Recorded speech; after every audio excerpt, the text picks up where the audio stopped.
किनवट माहूर मतदारसंघामध्ये विधानसभेची रणधुमाळी सुरू झाली असून याच पार्श्वभूमीवर माहूर येथे काँग्रेस पक्षाची बैठक आयोजित करण्यात आली होती। किनवट माहूर मतदारसंघ हा काँग्रेस पक्षाला सोडावा यासाठी काँग्रेस पक्षाची इच्छुक उमेदवार यादव जाधव हे नाना पटोले यांची भेट घेणार असल्याचे त्यांनी सांगितले आहे।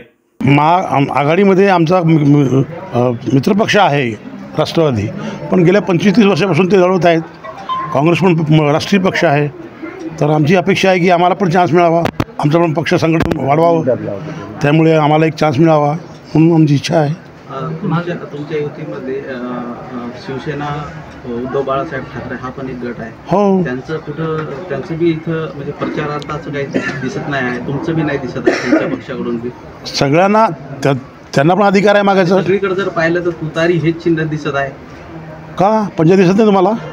जो त्या पक्षाचा अधिकार आहे, प्रत्येकाचा अधिकार आहे, त्यांनी ते मागतायत। पंजाबचा आहे, पंजाबला याच्या पुढे दिसेल, भरपूर दिसेल।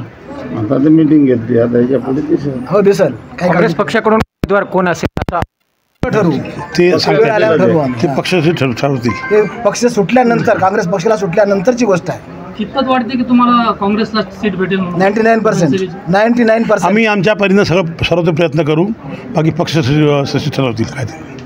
की निश्चितच आपण या ठिकाणी काँग्रेस पक्षाला कशा प्रकारे बळकटी देऊन माहूर किनवट विधानसभा हा काँग्रेस पक्षाला सोडून घेण्याकरिता आदरणीय नानाभाऊ पटोले येणाऱ्या 11 तारखेला नांदेड या ठिकाणी येणार आहे।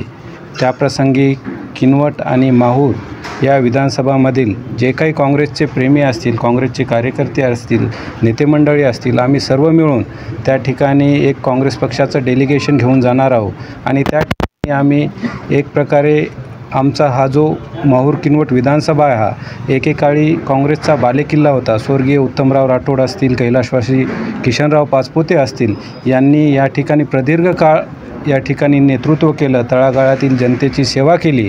निश्चितच त्यांच्या पावलावर पाऊल ठेवून आम्हाला या ठिकाणी एक काँग्रेसचा नेता या ठिकाणी निवडायचा आहे।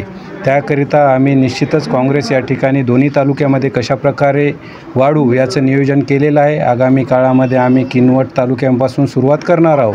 किनवट तालुक्यातील बहुसंख्य गावामध्ये आम्ही कशाप्रकारे जाऊन काँग्रेसचा प्रचार आणि प्रसार